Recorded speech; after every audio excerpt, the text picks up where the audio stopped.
I'm Prof. Melko, the host of today's roundtable, and today's topic is teaching during a pandemic. We're going to talk about sort of the past, where we were a couple months ago transitioning our online education, the present, what we're thinking about for fall, where teaching is still really nebulous. What is the university going to do to provide safety for both faculty and students? And then also sort of the long-term future. What types of things do we envision might be different post COVID-19, if we even get to that point a year or two from now? Will there be pressure from students or faculty to restructure university and higher education overall? Is this the catalyst that might change university as we know it? So those are sort of the topics we're going to discuss today. Before we introduce each of the panelists, I want to sort of take just a second to talk about the format of today's panel. We're going to discuss these topics I just talked about for the first hour, hour and a half. And then the last 30 minutes is going to be sort of a dedicated Q&A with the audience. So feel free to sprinkle in your questions at any time, of course, but we are going to be answering most of those at the end, just because we might not be able to read all the audience questions while we're discussing these items the first hour, hour and a half. But there will be 30 minutes at least of dedicated Q&A at the end. So welcome to the stream. It's good to see all of you today. Panelists, I'm going to go around and we're going to introduce each of ourselves and tell us a little bit about what you stream on your channel on Twitch, since we're all streamers in addition to being university educators, and then talk maybe briefly about yourself and what your role is in teaching in the past or going forward. And so maybe we'll start with Dr. WD40 down below and introduce yourself. Tell us a little bit about yourself. Hello, I'm Dr. B40. I've been streaming on Twitch for about 2 years now, I think, and my content has evolved over the years. I tried at one point to do office hours on Twitch. That didn't work too well, so now I do outdoor content and metal detecting, not exactly 100% educational, but next panel could be discussing how to make outdoor content educational. But then I also do some home streams where I have my microscope and things like that out, where we're talking educational content. And sometimes we talk COVID, which is the current topic of the day, kind of. But my day job is teaching anatomy and physiology, genetics, microbiology, and immunology. And we, like the rest of us, had to transition all that to online. So kind of what we're going to talk about today. Great, thanks. Maybe we'll go to Goth next. Introduce yourself. Yeah, hi, I'm Goth. I am new to streaming on Twitch. My content has primarily been organic chemistry, office hours, and problem-solving sessions, although I'm in the process of moving, so those streams haven't been as frequent recently. But I am an organic chemist by trade, and so I focus primarily on organic chemistry. Awesome. And Rocket Sage, tell us about yourself. Hi, I'm Sage, and I'm a geologist. I'm sure many of you are aware of my crazy obsession with rocks. And if you're not, I'm sure you can see some in the background. I currently teach as an instructor at one of the many Cal States here in California. However, I've moved a lot, and I've done a lot of work in a variety of niches, I guess, in geology, some of which, gosh, they extend from microscopy in a lab all the way to mapping in a field for weeks at a time. And I do have to say the transition of a physical science to online teaching has been interesting, to say the least. And I'm just grateful that Twitch was in my arsenal beforehand, which I'm sure we'll get to. But glad you're all here. Thanks for joining us. Yeah, Twitch has helped a lot. We'll talk a lot about that, I'm sure. So lastly, I guess I should introduce myself. I am hosting the stream. Maybe you know me, maybe you don't, but I'm a chemistry professor at a university, PhD in physical chemistry, sort of the intersection of physics and chemistry. And I've been teaching at a university for about 6 years. I have a research program where we study atmospheric reactions on Earth and Mars, thinking about climate change on this planet and others. And on Twitch, I stream office hours, lectures, and some general science news. So that's what we do usually on this channel. Of course, today we have a special roundtable edition with these three other lovely people and my mediocre self. And so we're going to jump in and get started with sort of the first question. Again, we're going to have about an hour and a half of discussion and then Q&A with the audience at the end. So to start, I have some questions here.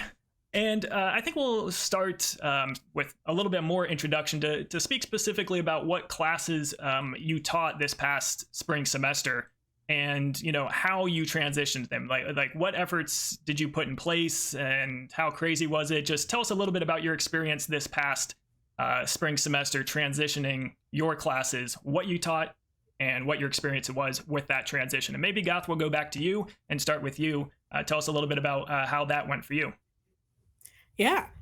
So I'm a first year faculty. So all of this happened during my first year, Wow. which is kind of crazy. So I teach organic chemistry. I was teaching the second part. So organic chemistry is usually offered in over the course of 2 semesters. So I kind of had an advantage in that I've known my students for at least a whole semester before we had this semester or this past spring. So I think that aided me a lot in the transition. But I taught organic chemistry along with the labs for that course. And I also was teaching a polymer chemistry course. I kind of lucked out a little bit in the transition because I had a course release because I was in like a teaching fellowship, like kind of like a professional development sort of thing. So my load was a little bit lighter. But as far as the transition, I feel like it was a little bit easier for me since I was already preparing new material, since it was just my Right. first year anyway. Um, so I didn't have to kind of overcome that mental hurdle of, well, I had all this work that I had done over years and years and years, and now I can't use that. I was already making things anyway. Gotcha. Doc, what about your experience? Well, this past semester I was teaching genetics and A&P, anatomy and physiology 1 and 2. My experience was pretty smooth. This whole technology, content creation stuff is a side hobby. So I took advantage of it to turn the side hobby into actual job. And I didn't do anything with Twitch per se, but one tough thing with anatomy and physiology is that it had a lab component. And, all of us kind of have that lab component too. And trying to, like anatomy, we work hands-on with the models. It's very hard to teach about the muscles without them actually holding a leg. And it's a plastic, like don't worry. Sure. Okay. The models. So like that was hard to figure out, and I did it by making videos of all the models, writing overlays, and all of it. And I wouldn't have been able to do it without my knowledge of streaming on Twitch and content creation. And something as simple as using Epic Pen to write on the videos I made was essential in that whole process. And I don't know, it helped a lot. And all the feedback I got from my students was pretty good from it as well. I did try Discord Live. My school actually didn't say what we should use until about a few days before we came back from the COVID break. And they're like, okay, use Microsoft Teams, but maybe not Zoom because they had a data breach. So we don't recommend using that, but Teams, or you can do it in Canvas, whatever works. and I already had the whole Discord stuff set up by then. And I'm not using it for summer term. Let's say that much. All right. Enough said. We can talk about that later. Right. Cool. Sage, what about your transition? It was really weird. I've had a very, I guess, unusual experience on Twitch. I've started in 2015 with predominantly gaming because I was unaware of the fact that we, I guess, could openly just do education. So I would talk about geology, but I was just kind of on Twitch to game and casually talk science if people wanted it.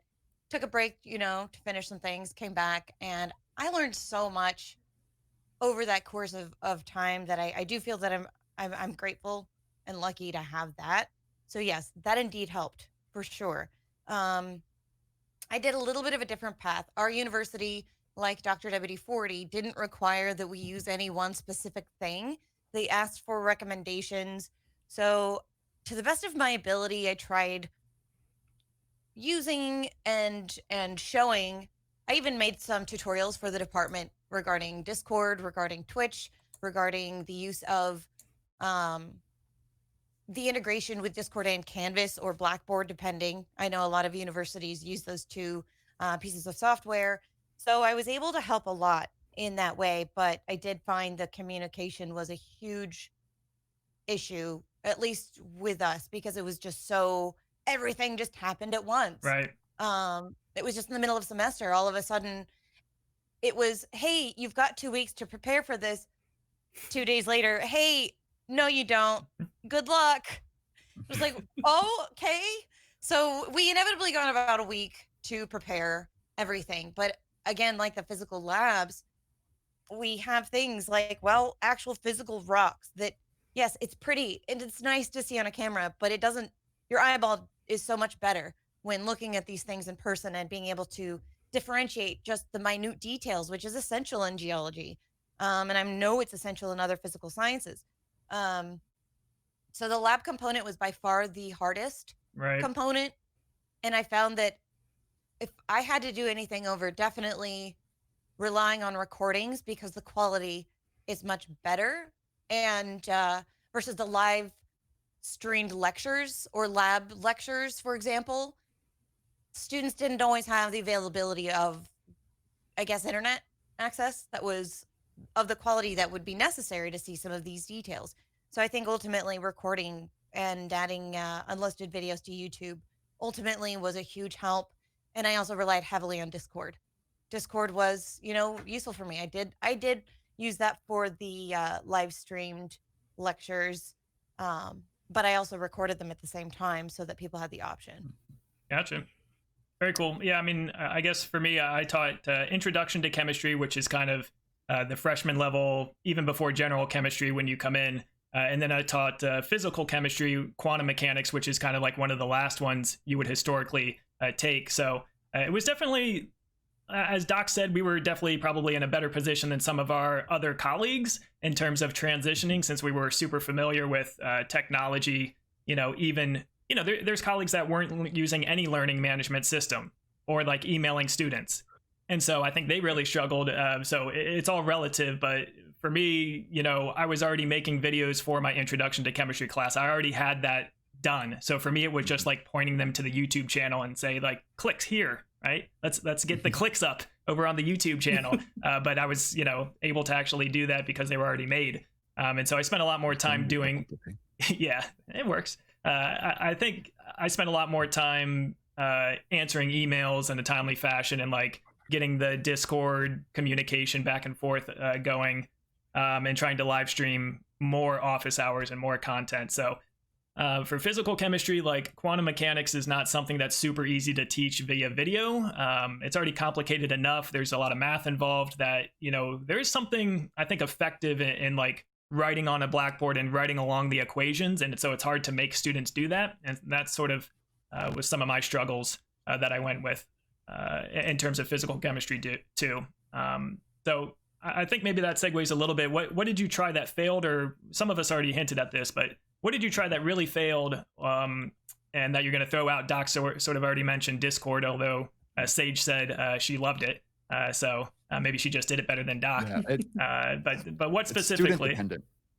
It's student dependent? Yeah, so I teach a lot of non-traditional students who technology isn't their forte. So Discord came with a big learning curve. Right. Even though I Yeah. had, all I do these have to agree Discord with that. commands set up, all this stuff, but just something as simple as leaving a Discord call, I needed to make a command for and teach them how to do. I also Because had that after a struggle. lecture, Agreed. they'd just be sitting in the Discord call for 2 days with their Oh, no. audio on. Awkward. I would DM them. I would remove them if it was like Yeah. past the class time. It was definitely Discord. There was a huge learning curve for sure. Mhm. I would 100% agree with that. And the other big thing was, even though in the Discord email I sent out on how to use Discord and things like that, I put a clear note that says, note that all communication on a one-to-one level must still be done through email. And I would still have students DM me on Discord asking questions. And Mhm. I didn't make a separate account, so they would see if I was playing Grand Theft Auto. And so like it kind of brought the bridge between professional me and fund me too close. And so like even them, I could see which one's playing Fortnite, Right. so like Your their- homework's due their tomorrow. account Like was- you shouldn't be playing Yeah. Fortnite. Your homework's due in 2 hours. Like, come on. yeah. And like I really, really tried for the synchronous lectures, and I had a few students who really wanted them and needed them. So that was motivational. But then by the end, it was like 3 students showing up to a lecture because I would record it just like Sage. Yeah, that's I did. I had a Mhm. lot of the same experiences. Yeah, I think for me, the biggest success and the thing that I'm definitely going to carry over is recording video lectures and just leaving them up. My students really use those a lot when we transition online.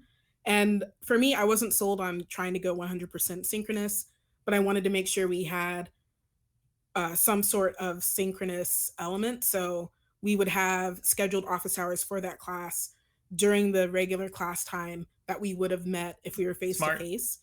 And we just Mhm. worked problems during that time. So they could watch the video lectures on their own time. That's where all the new content was. But at least at that point, we were at the problem solving portion of organic chemistry. And so it really lended well. I think I'll keep doing that, even if, even post COVID. I Right. think they really use that to their advantage. Hmm. Agreed. Yeah, I mean, so somebody in the audience mentioned that, professionalism is good, but relatability is also like can be a pro. So just like some students, want that professional interaction, I'm teaching 300 students next semester. So like there's a Mhm. swath of different students. Some of them really want that professional hands off, but some want it to be more relatable. And so I think I threw everything at the wall, and some of it worked and some of it didn't. And I think some of it got me not in trouble, but blurred the lines, as Doc was referring to, a little bit too close together. Yeah. Right. But I noticed I got more "Hey dude" emails. yeah, Here's the thing with that. I feel that. Do you guys get this? And this is a little bit off topic, but email. Um, how to write an email seems to be lacking. Period. yeah, So it didn't really. That didn't really make a difference. The run-on paragraphs, no punctuation, like those kinds of things. They winky happen face. so regularly. Yeah, Yeah, the smiley faces, the weird, like I'm just like, whoa. Yeah. And maybe I'm just old now. I don't know. I don't think it helps that Yeah. your sign off on your email is a PogChamp emote. Like that's probably not the right Yeah, way to approach it, no. Sage. No, it isn't. No. So if people did end up because I tried initially to say, hey, emails only, so that I'd have a timestamp, I had everything recorded and whatnot, Mhm. but it just became there was just so much work in the end, and Right. it's kind of like Prof. Melko said, you just kind of threw things at the wall and figured out what stuck. And I ended up realizing that with the amount of work I was putting in recording, in addition to doing live lectures, in addition to everything else, that it was okay. I was willing to do DMs toward the end, but I was still very professional in the way I worded things. I would still sign my name as if it were an email. Um, and I did ask for that level of communication and respect from everybody with one another too. So I think it's doable. I think we just Mhm. potentially need to put something in the syllabus, just like I've seen people put in syllabi regarding email formality or email structure, for example. That's a good point. I haven't even thought about that in making my syllabi, but that's a good point. I need to take some notes here. I saw it And in somebody else's syllabus, and at first I was like, Really? why yeah. would they do that? And then after a few years of teaching, I was like, oh, I get it now. Yeah, everything's in there for Yeah, a reason, for Sadly. sure.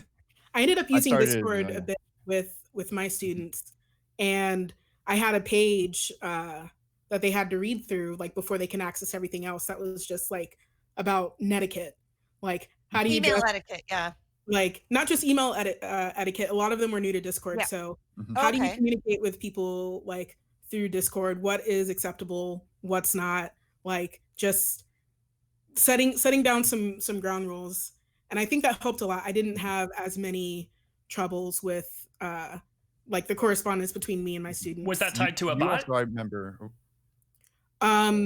So yes, me Mhm. 6. Okay. Mhm. So like when Yeah. they first like get in, they're on this like readme page, and then at the very end like they can click the whatever, and then it opens up the access.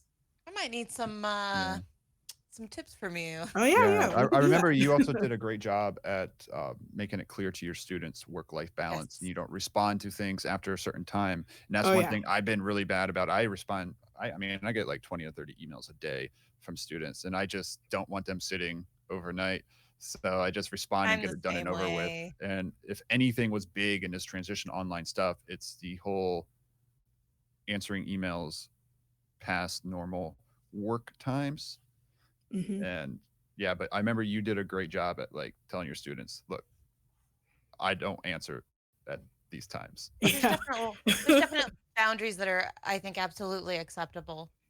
Yeah. Because At this is least, yeah. For me, I cut off DMs from that server. So they couldn't DM me through Discord. So if they wanted to contact me, they had to like directly, they had to go through email or through our learning management system. I didn't know And you then did at the end of the like working day, I muted that server. That's what So you did. they Yeah. could leave a Muted the message for server. me, but I'm not going to see it until I turn it back on the next morning because I needed a break. yeah. And My they rule is need a always break. yeah, they do. My rule is always, hey, I don't answer on the weekends, and I answer within 24 hours during the week. That's always kind of been my Hmm. general rule of thumb. And I was always thanked for my communication between the students, because I think a lot of professors, at least in my department, maybe became overwhelmed, and instead of keeping up the communication, did the opposite and just kind of locked Yeah. up. And I get it. I do. I understand both sides of the coin, but it's only going to make it worse in the long run. So I think having rules, depending on what works for you. For example, Dr. Young doing, hey, don't contact me after 8 p.m. or yours, hey, don't contact me after the time that you pick, or don't contact me on the weekends, kind of thing. That's, I think, really essential for both Yeah. students and professors. Hmm. So bad at it though. Yeah, I mean it's So what? important to set boundaries, but Doc says he's just Yeah. bad at it, and I'm the same way, Yeah, Doc. me too. I relate. Like Hmm. I think maybe if I stress it up front and can still do it, it might lower the total number of things I'm responding to. But I You have to I be don't know. consistent. Yeah, it's hard. You want to help them. You want them to I succeed. know. Yeah. I know. Yeah. And Contrary. like if you get an email like, hey, will this paper work for the journal review? You assume they're working on the journal review that night, and they don't want Right. to wait until you respond the next morning. So it's just like, okay, I can look real fast. Yeah. Yeah. And then Yeah. like an hour later, you're like, oh my gosh, where did that time go?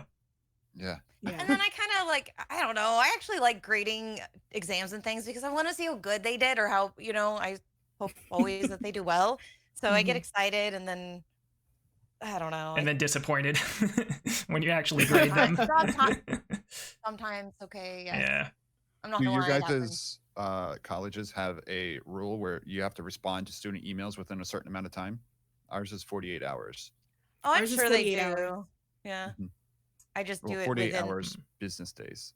I should Mhm. know that, but I have no idea. I'm gonna be honest. Yeah, I don't either. Mhm. I've just never had any issues, so Yeah. I'm always Yeah, pretty and we have all communicative. these live now that we have all this online stuff. We have all these new policies to follow too about how we need to communicate, how often we communicate. Like we should send out a weekly update. And grading, if it's a quiz or something, it should be done within 48 hours. If a written assignment, within 2 weeks. Is that for summer All these- only, or do you think that's going to go into fall? Because in the summer, you're even more compressed in terms of a time turnaround. Right. But do you That's think for those all will be of them. the They didn't separate them. Absolutely. okay? Yeah. So it's mostly geared towards 16-week courses, but it's the same philosophy for a summer. It's just they developed the requirements for our online courses, and now they're just using the same ones for Oh these. wow. And it's kind of like union stuff the way it was designed. Right. We have collective bargaining. Agreements. Yeah. Yeah. Yeah. Yeah. I mean, Wow. I think for the summer, I could understand them taking somewhat of a medium approach between like putting out all the fires in this, spring like we were, and having time to plan in the fall. But if they're already sort of mandating some of that, I'm interested to see if students respond better or worse to that. I don't know. I mean, I was already slated to teach an online only course over the summer, so literally nothing changed for me with that. But thinking ahead to fall, there's going to be a lot of different requirements and strong suggestions. of how to do things. And I think that's Oh, I know. fine. Like all of us are probably in the boat of we're already being proactive and like thinking about things, or we're able to adapt much better. But, you know, all these people that don't really use technology have been struggling. And it's weird because technically a lot of these tenure track faculty don't work in the summer and aren't paid. Now, that doesn't mean they don't work. They Right. still do research and they do other things, but they are technically, you're not allowed to tell a lot of these faculty, you need to start preparing now for the fall because Oh, we got that email. because you're 9 They months said- faculty They said, technically. we know you're not. Yeah. They're like, you're not on contract, but we need a response by this date. Yep, we've gotten several of Because those. we got we got those emails where, because they want to put on the schedules for students registering whether your course is live, online, face-to-face, or asynchronous. Well, it's mainly the clinicals and stuff are face-to-face, but they're making faculty choose whether they are live, online, or asynchronous, and that makes it so students could sign up for courses if they are asynchronous at the same times. Mhm. So if two courses are technically at the same time, it'd be like an online course then if it's asynchronous. So we need to make that choice now. But it was funny because like some faculty are like, I don't look at email all summer. Right. Right. Yeah. What? Yeah, I mean, it's we're gonna have to figure that out pretty quickly, though, and in order to have time to actually plan these things for the fall. I think my response, I got the same email. My response was, you know, it'll be synchronous online learning for my really large classes in the fall. So, like, I'm still gonna have that time spot so that if I want to do live interaction, they haven't double booked that time for something else. And I think a lot of professors are probably just gonna do that because they can always change later. Without, you know, having any detriment to the students. Goth, do you sorry, go ahead, Doc. Oh, I was going to say, for us, we also have multiple campuses. So if we're asynchronous, students could sign up for our course if they live on the other side of the county. Right. Oh, that's good. Yeah. So interesting. Yeah, I mean, Goth, do you have any like requirements for fall as your university looking ahead and mandating certain things? So at least right now, we know that they want to be as face-to-face as possible. So at least background with my institution, they gave the students a survey at the end of last semester, kind of asking what worked for them, what didn't, to get their perspective. And they also asked if students would register for classes if we were online in the fall. And the overwhelming majority said no. So the university was like, okay, then we have to be face-to-face in whatever capacity that we can. So we're being encouraged to think about all options, but in the place where we are now, it's like, okay, well, what are the logistics of if we do this? So I'm streaming from my office right now. And like when I came into the building, they had a sign-in station, like you know, they have a hand sanitizer right by the door. After you come in, put on the hand sanitizer, you sign in, they do a temperature check, and then they tell you if you're clear to come in or not. That's working right now when there are only like 20 people in the building. Right. But the question is like, can we reliably scale that up? I don't know. Can we reliably rely on our students to help clean up after class? Because I can't clean up after class for every single one of my classes after all of my students and sanitize before the next class comes in. Can we rely on our students to not travel every weekend and to social distance themselves if they or their roommates are sick? So there's a lot that's up in the air, and we're at the part where we're trying to plot out the logistics. For a lot of us, something that the university is trying to recommend that us do is keep those time slots that we have already, but split up your students. So maybe have some of them come in on Mondays for a Monday, Wednesday, Friday class, another cohort on Wednesdays, another cohort on Fridays for face-to-face stuff, and then put everything else online. But we're really kind of shoehorned into, well, we need to be face-to-face because our students say that they're not going to register and the university doesn't want drop in enrollment. Yeah, it's all about that money. So yeah, I could see that. And I mean, there's some questions in the audience about thinking specifically for certain hands-on experiences. And so you know, I know Doc, you touched on this briefly a while ago, and Sage as well. So maybe you two can chime in here as well. But how do you simulate like the hands-on learning opportunities? Do you actually have to do that, or are you going to be able to do things in person? And how big are those lab courses? Can you social distance and actually maintain that? Yeah, it's tough. Like I was talking about for A&P, it's, you know, you got to touch the models and do dissections and things like that. And I feel like I'm still hitting the competencies by doing the videos of the models. And when I do the videos, I turn the model to make it feel like they're there holding it in a way. And it's the same model they would find on a practical exam because A&P has the practicals with it.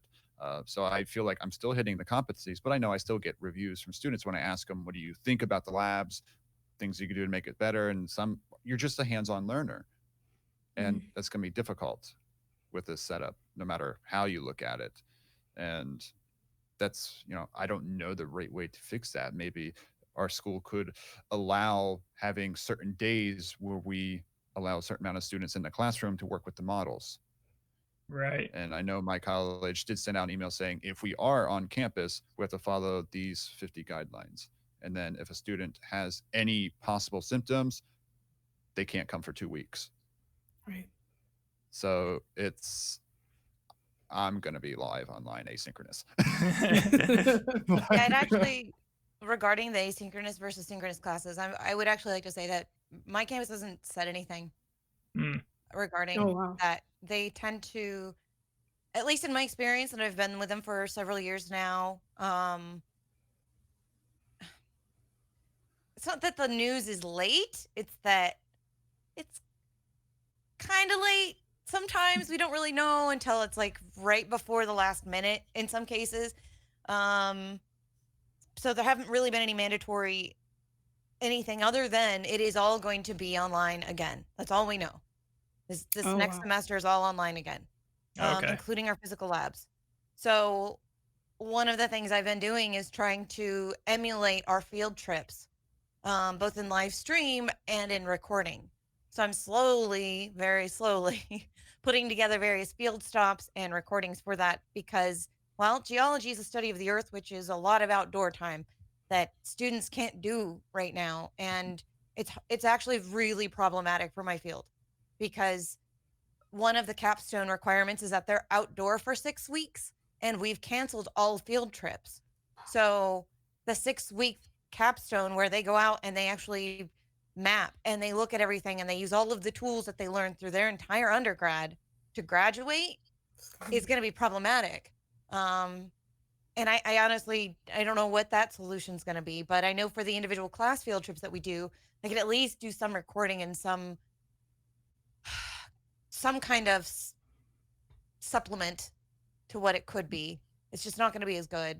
And as for the physical labs and touching things, well, that's not really anything we're going to have to think about if there's no physical indoor labs. That being said, we do have like a sandbox AR table where you can actually move the sand around and look at the topography changing with the topo lines. That's cool. But that's right. It's really Sounds cool. like a grown-up sandbox. It is. With like those little things you used to dig. It's so much fun. Everybody turns into a child, and it's great. But you have to imagine everybody and their germs touching that with the pandemic happening. Yeah. Isn't the best. So that's really not an option currently. And for example, the various types of rocks, there's a good 3-4 weeks alone dedicated to the different types of rocks, minerals, and we identify them, and everybody passes them around and touches them. I mean, it's a problem. So I'm trying to do things where I'm, videoing things in 3-dimensional ways that maybe we could supplement some of this, but it's been really an interesting experience. Yeah, I mean, for sure. For fall, I know my university has come out kind of like, I think Doc mentioned that we're going to have to basically take a quiz on an app or something before we can actually come into campus. And I think we have to start doing that now if we want to access research labs anyways. And that's a whole nother story, but my research lab is basically shut down until August. But I wondered about that. yeah, I mean, you can, if you make a very strong claim and like petition, you might be Yeah. able to get in, but it doesn't seem like it's worth the risk or effort at this point.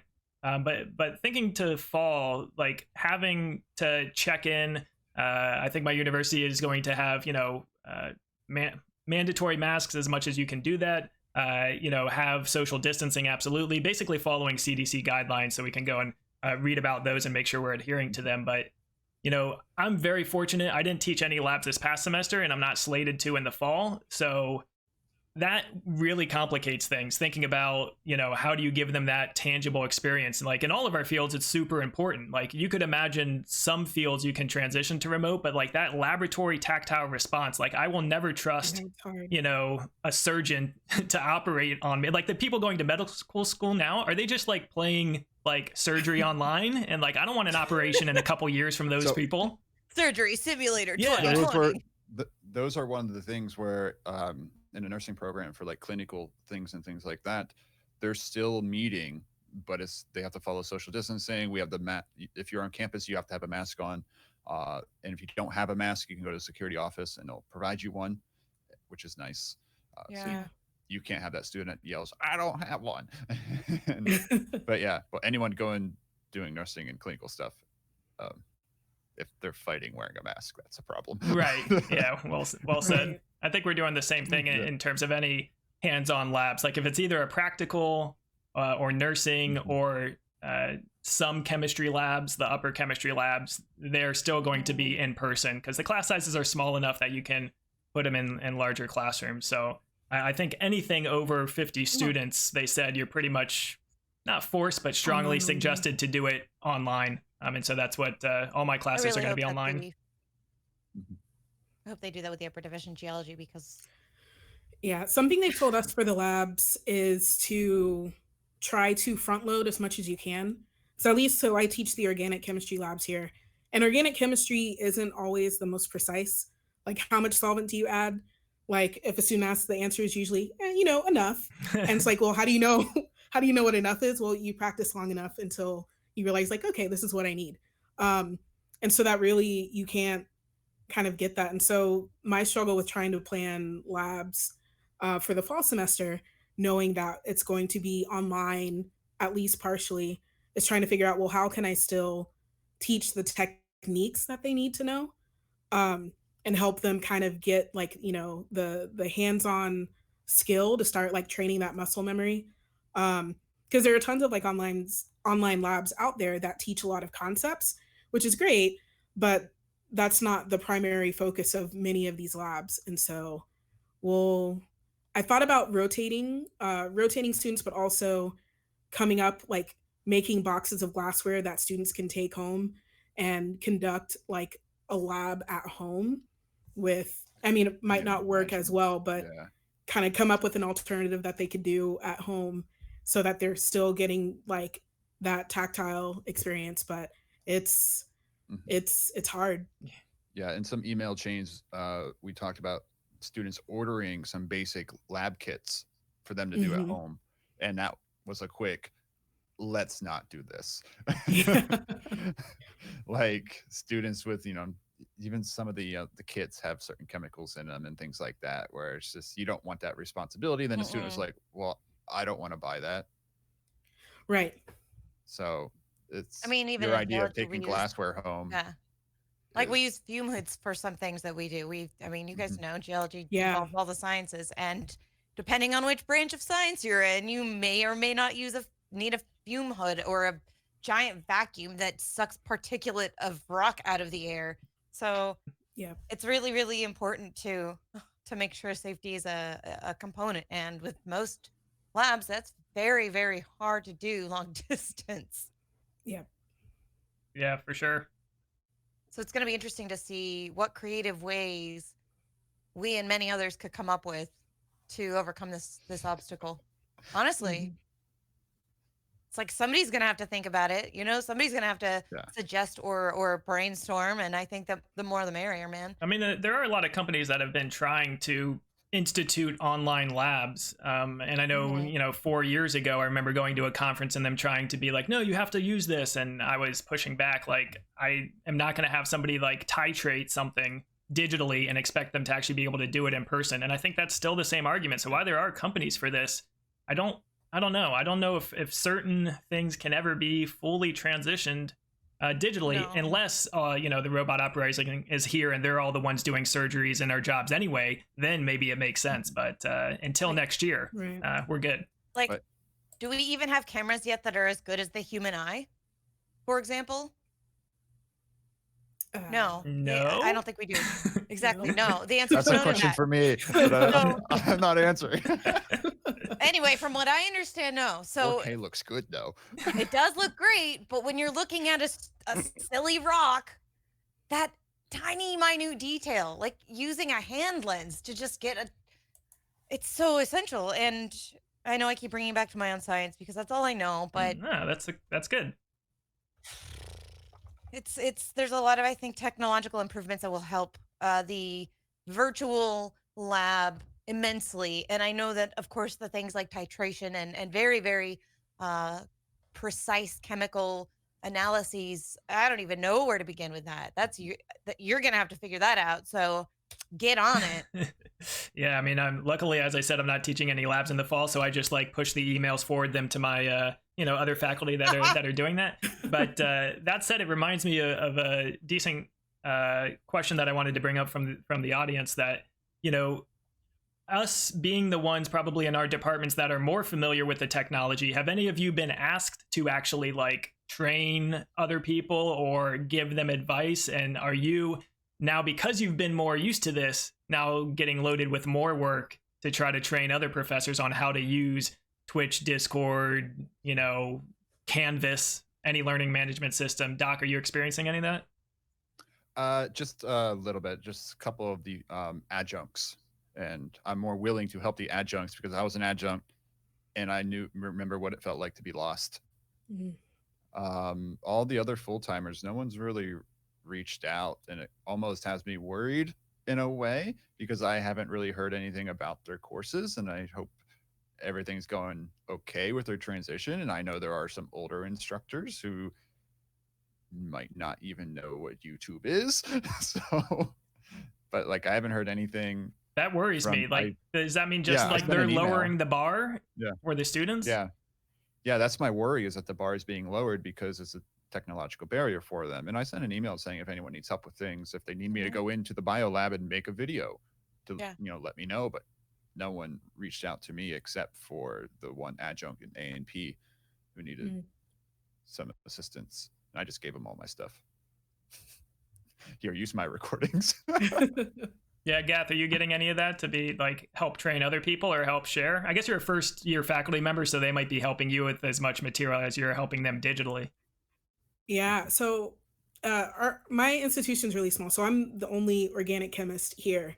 So there's not a lot of material that I can share with other faculty members to make it helpful, or vice versa. We're not even a chemistry department, we're a math and sciences department. And so it's all of us. In the beginning, when I first mentioned that I was using Twitch and I was using Discord, and this was, you know, back when we first realized like, oh no, we're going to be online, and everyone was kind of scrambling, trying to figure out what to do. I mentioned that these were the tools that I was going to use. And, you know, it was around the time where we were thinking, well, Zoom may or may not be secure, or people were getting like Zoom bombed and things like that. And so I did have a lot of questions, but in the end, we kind of decided like to pick something and go with that, because we just didn't have the time available to kind of search through all of the options and find the best scenario. Since moving to the summer, I haven't, like, the people who asked me originally, like, oh, what is this? Like, how do you use Twitch? How do you use Discord? It hasn't come up because I think they found solutions that kind of work for them. But also, like, it's summer and a lot of them are like just taking a well-deserved break for a little bit before they try to jump, you know, back completely into things. True. True. I do wonder that, like, you know, some professors are going to take advantage of the current situation in lowering their workload while not maintaining rigor. And yes, it's really hard to maintain the same rigor, but it seems like spring was kind of a pass for both students and faculty. Right. GPAs might have been inflated, the overall communication might have been not as good, and so retention of that information is something that really concerns me, even going to forward to fall and then longer term. So I mean, do you guys envision problems with your fall courses if it's something sequential like Bio 1 to Bio 2 or Organic 1 to Organic 2? Do you guys envision there being knowledge gaps that you have to make up that are, I mean, there's always going to be a diversity of student and what they're retaining, right? But do you think there's going to be an effect we'll see in the fall or even, a year down the road with this comprised education the students are getting? And is it your responsibility to make that up during your courses? How do you handle that, Sage? Have you thought anything about how you're going to approach that in the fall? I do worry about it. I'm lucky in that I'm not, oh gosh. See, my experience at the particular university that I'm teaching at, I used to teach quite a few more classes back in 2015, 16, 17. I moved, and now I'm back at the same university because the department's actually really good. But I'm also now teaching a few new things that I hadn't before and designing some new classes. So my current schedule isn't anything, I guess, cumulative for the next semester. That being said, I would like to say the lab I taught for the majors last semester, a lot of them dropped. And it broke mine and the other professors' hearts because we did everything we could think of to try to make it easy for them to see and understand. Again, these geologic topics are very, very visual, very hands-on, and it's hard. It's really hard to, I think, get that across without being able to see when a student is struggling, when they maybe they don't want to openly say something, but you can visually see sometimes and without saying anything or calling that individual out, maybe draw a different example. And that lack is I think a huge problem, and I don't know what to do. Because there's going to definitely be some gap of information, and it's going to be obvious because the first half of the semester they'll have absorbed it really well, and then the second half will be highly variable, and I'm definitely concerned about it. And there's a lot of prereqs for each of the classes in geology, like chemistry and physics and math. So, for example, they didn't get that education on any one of those classes, it's going to hurt. It's going to hurt later on. It's definitely going to be tough, especially for something like anatomy and physiology, where a lot of these students are going into nursing programs after, and it's just, okay, or is there going to be, not as good as nurses in 3 years? Right. Because they didn't have to study as hard in A&P, which is typically a very, very difficult course. And it's tough because, think about how you do assessments, how the difference between face-to-face assessments and, exams, and now how we're putting them all the exams online. How do we prevent cheating? Like 2 students could be on a phone call with each other. I have a few tricks if you want them, but yeah. We have something called lockdown browser where they can only access just their page, but they could still have their phone or a second computer, Right. And so it's interesting. Shout out to Professor Peter, who I know is in the chat. We've been talking about this on and off for, the better part of like 3 or 4 days. And at least for me in my field, everything in chemistry builds on each other. And so if you're missing that initial foundation, it becomes so much harder, no matter how hard you try later on to really be as successful as you want to be. So at least for me, I know that a lot of my incoming students for my next cohort of organic students are going to be missing some of the things that happened at the end of Gen Chem 2, which is sad because a lot of those things are the things that are vital in beginning organic. And so at least for me, I've resolved that I really need to take the time and try to find out what's their prior knowledge, what do they know the things that I'm expecting them to know, and if not, how do I go back and supplement that? And that has to be my starting point. and then we can get as far as we can get from there. But I think my biggest fear is I don't want, if the problem is a lack of a foundation, I don't want to progress from that point without filling in those gaps, because it's just setting them up to have a harder time later on when they're supposed to draw back on those concepts. But in talking with Professor Peter, when it comes to like cheating, is a lot of students are, especially online, it's out of either desperation or it's out of just like they're overwhelmed in some sense. And so we've been talking about doing oral exams where, in the example that he brought up initially, you give out the exam, they can work on it, they can use their textbook, they can work with other students, but they'll schedule a time, and at least for us, we'll be face to face in some capacity where they'll come in and they get to pick a question, I get to pick a question, and they have to demonstrate how much they know. So finding ways to de-incentivize cheating, I think that's something that we'll have to think a lot about when it comes to making sure that they're getting what they need to know. Because it's too easy to cheat now that we're online. Yep. Yeah. Yeah, and like a lot of my exams are, kind of, multiple choice, true and false matching, that sort of thing. And then practicals I have as, so there's a question how we handle like lab assessments. And I think N. Burroughs asked it. And the way I do it is I have the models, I take pictures of the models and they write in the word where spelling matters and all that. And that has been my best judge on how well someone is understanding the course material. Because those are free answers, those aren't multiple choices. So if they label the frontal lobe as the gluteus maximus, I know they're a little lost. And then I take a picture and send it to my friend, and we like literal butthead. But like little things like that, we're just like, okay, what do we do in this situation?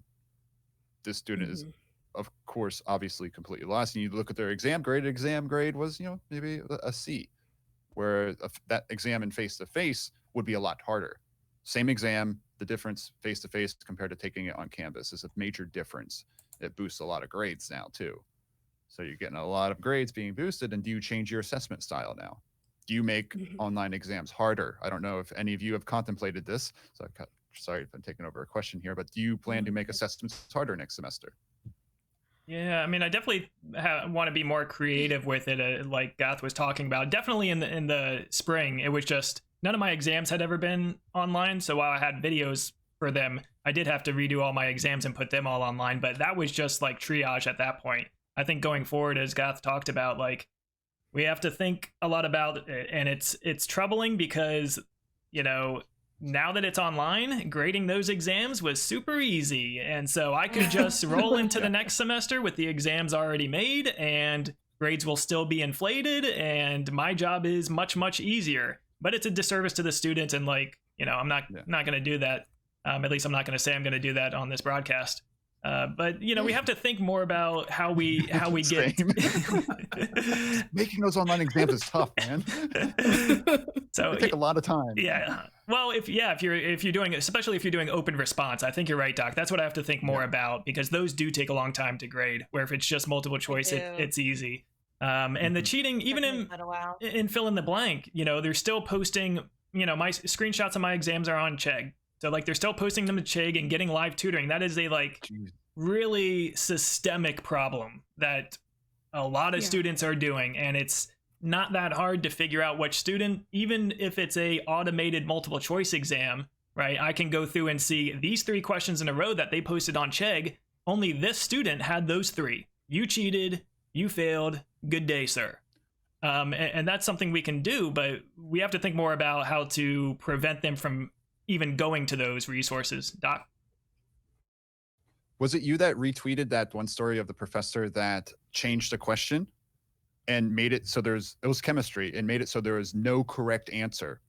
But then he had all of his TAs, grad student assistants, whatever you call them, then put that question on Chegg and answer it correctly, but incorrectly. And anyone that answered that incorrect answer, whatever you want to call it, failed, got a 0 on the exam for cheating. That was Wow. That's And smart, before the dude. exam, he was like, "Do not cheat on Big this." brain. No, right. Yeah, Right? that's 4D He chess made right a there. completely wrong question that had no right answer, and had all his students put an answer on Chegg to see how many people copied it. Taking notes here really Wow. furiously. Yeah, and Yeah. I will So say, at least for me in organic, it's not that common to give multiple choice exams. All of my exams when we were face to face were short answer. Um, and throughout my time taking organic, that's how I've always seen the field, except for like the standardized ACS exam. Um, so, and I also have the advantage that I have a small class size. But something else that I do, because students, it's a lot easier for them to cheat if they're kind of detached from like you as a professor or from the class. And again, the advantage for me of having a small class is even before we were face to face, I required them to come into office hours. They filled out like little journal entries through our learning management system, like starting from week one, where I'm just asking them like, "How's your day? What concept was hard this week? How did your studying go? There's an exam coming up. What are you planning to do about it?" And then making sure that I let them know that even though I don't like leave an individual comment on each one, that I do read them, and that like I can, chat with them and say, hey, I know you said you had a rough weekend studying. Come into office hours so, we can do this or that. My students are less, they feel way more guilty about cheating if they do now than they did before. Mm-hmm. Um, and so even like if you can find ways to add like some sort of like personal touch to say like, yes, I want you to do the best that you can. I also want you to get an A in this course. Like, let's work together on that. Finding out like how do you get the student buy-in to be honest while now that we're online. I think that's going to be something that's going to be very important for us to do as well. Because if they don't care and if they think, oh, it's just an online class, everybody's getting a pass right now. Right. Like no matter like how much I try to put in as a professor, if that's the student's perception, we're still not going to get where we want to go. I did want to comment on, I'm sorry. If, Oh no, I was done. I did want to comment on the idea of videoed face-to-face oral exams. That immediately sent me with an anxiety spike. I'm not I'm not a great test taker, so the idea of, I don't know, I would feel so terrible for anybody who's also has anxiety towards test taking. And I mean, I may not be a majority. I'm probably an outlier in many cases, but I do think about those kinds of cases as well. One other thing I've learned because I've taught online classes in addition to in person before back in 2015. And one of the things that I did to mitigate cheating with the online classes through Blackboard and Canvas was make a repository of questions that's maybe, and I know it's a lot of work, but if you're teaching the same thing over and over and over, it'll inevitably pay off. Let's say you have a 50 question final exam, make it a bank of 200 and it pulls from that randomly. All the questions are randomly organized. You could do things such that they can't backtrack and re-answer things, and also put a time limit such that they can't just flip through and learn all the things. And I've had fairly good time limit. Yeah, I've had a lot of success with messing around with some of that. And in fact, I had a student once email me saying, "Hey, can you make the time longer in the exam? I didn't have time to look up all the answers." That's Oh, not, I'm not lying. I've That gotten lots of happened. emails about please extend the time on the exams. My response is always, these exams can be done in just the right amount of time if you studied and not Yeah. look up the exams. If That's you have to look exactly up a what it is. question, any question you have to look up, you're no longer at the same time limit. That's why I'm like, hey, it's Yeah. open book, open note, look at whatever you want. But if they didn't study, they're not going to have time to answer all the questions. Yeah. So it is one way to mitigate that. And again, pulling from the bank such that you can't just be on the phone with your buddy, be like, okay, what's number 13? What's Sure. number 14? Because they're randomized. They're not even all getting the same questions. I'm lucky that I had that advice from another person in the department before I started teaching. Yeah, the time limit is a big thing that I found as a mitigating factor. And it sucks. I hate time tests. Again, with somebody who's an anxiety test taker, it sucks. But it is, I guess, probably the least of the evils, considering currently what we can do, in my opinion. And I'm sure there's better solutions, but that's currently what I've been doing. No, I think that's a good point. I mean, my university, and I think maybe Doc, yours did too, I'm not sure, but it's both the same state, so perhaps they did. But mine came out and said, at least in the spring, you need to be we recommend you be very flexible with time constraints and, leave your tests open. And if they miss it, be more accommodating to them. And I understand all those concerns, especially for this past spring semester. But like going in forward to the fall, like, I don't know what the right balance is for making it a time crunch and rigorous versus just like having to be accommodating, because yeah, for sure, students could have a family member contract COVID and go need to do something. But like, it's not like a doctor's note that I require for a makeup exam, or, some documentation, an emergency room receipt or something. Like, how are we going to deal with them just, there's going to be a portion of the students inventing these excuses, because I think it's a little bit different with COVID-19 and coronavirus, because it's harder for us to fact check and ask for documentation.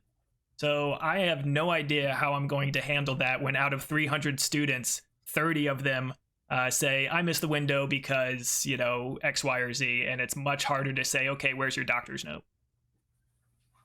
Yeah, that's going to be tough. Like just this past week for summer teaching, I had a student saying, hey, I've been feeling ill and I'm going to get tested for COVID this week.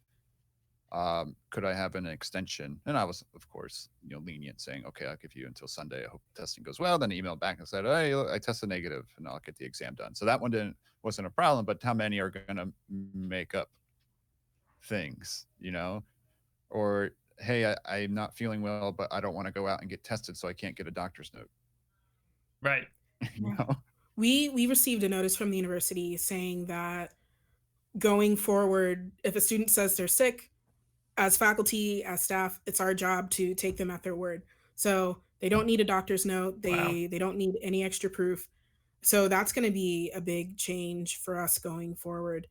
And again, like a lot of faculty have raised concerns, well, you're going to have people who just say that they're sick, get an extension. So again, like I think like I always go back to like, all right, well, if they are trying to get more time, what if I just make all of my due dates to the best of my ability flexible?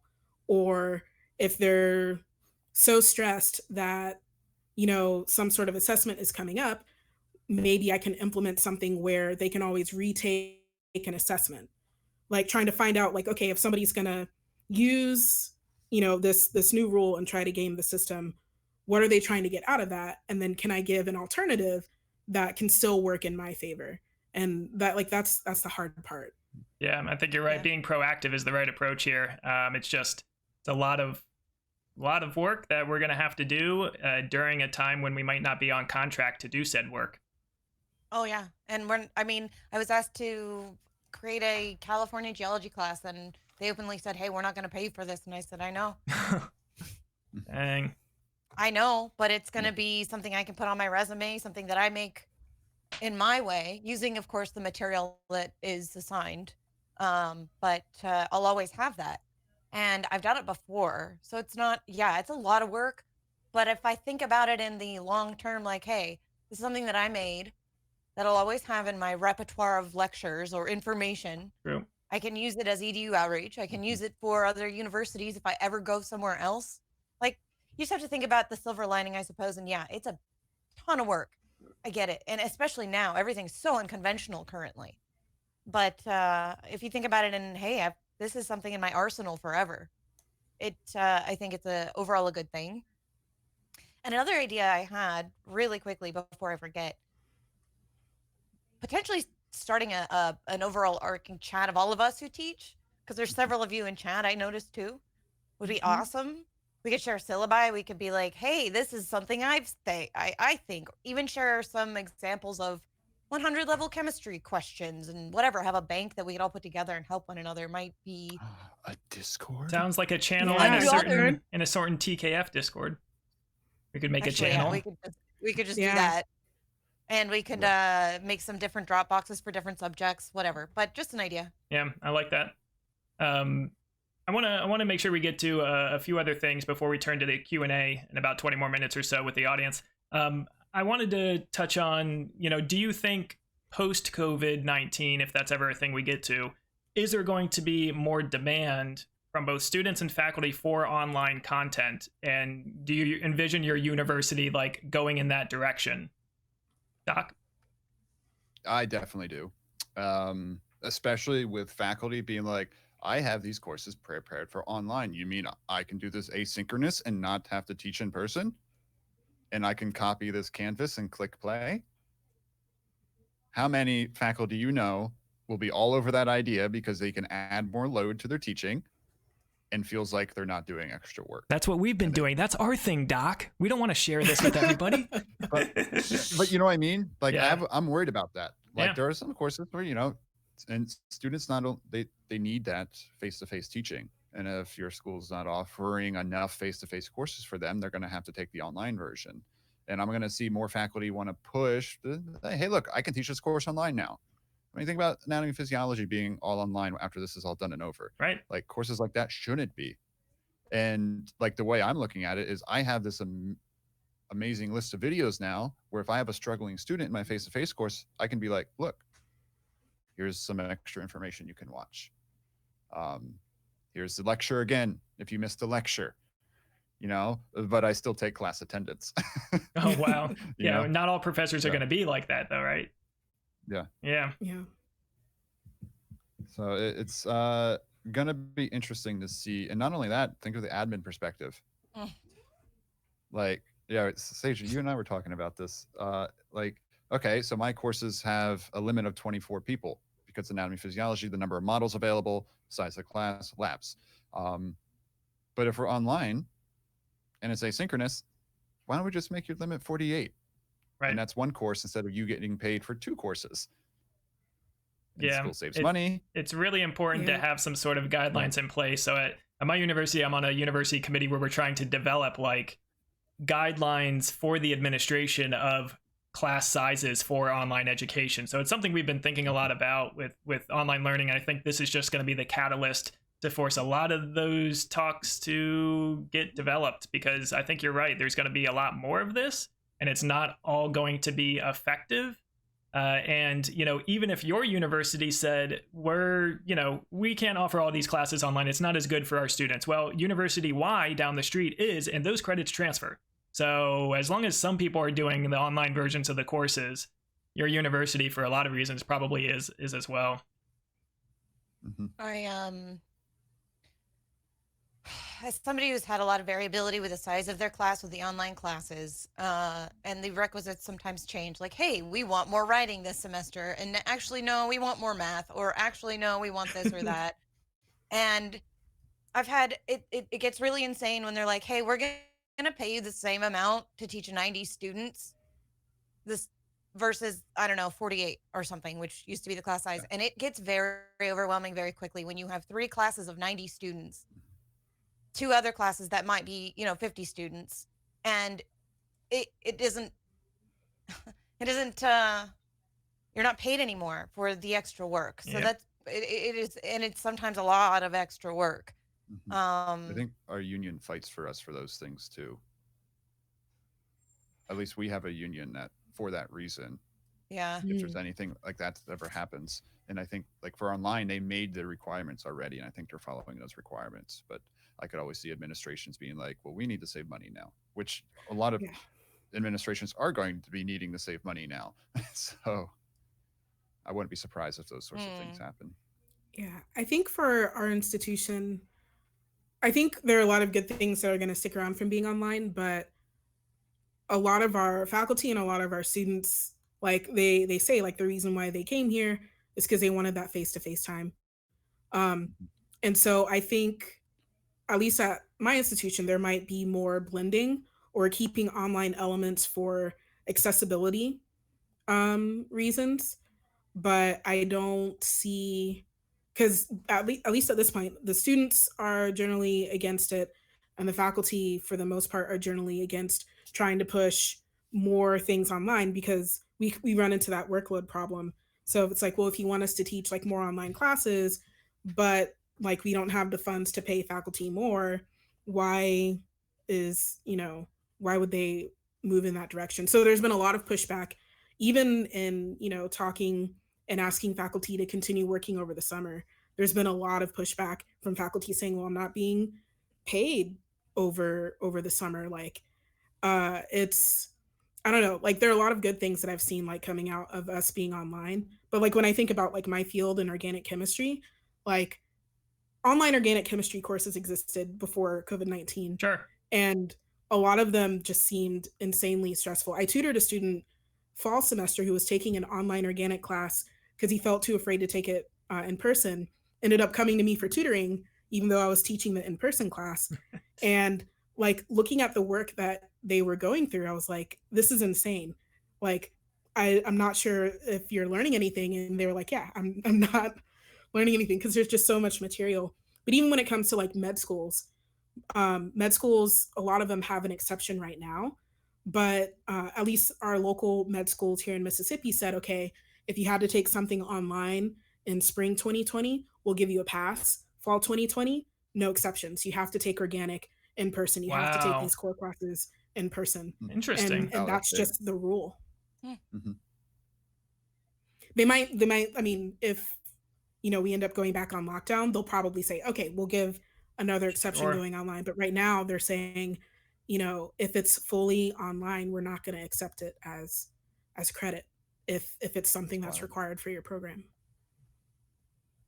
Interesting. Yeah, I haven't heard anything like that come out yet. Most places have been like super understandable about, okay, we understand the situation and just as long as you're hitting main competencies, even though you might be missing some of the key hands-on parts, we're being extra lenient with it. Yeah, I mean, again, they might come back later and say, okay, we'll give you another pass for fall, but they're really sticking to their guns and saying, like, in general, we don't accept online classes because there's just such a wide variety of quality that a student might get, especially in a class like organic.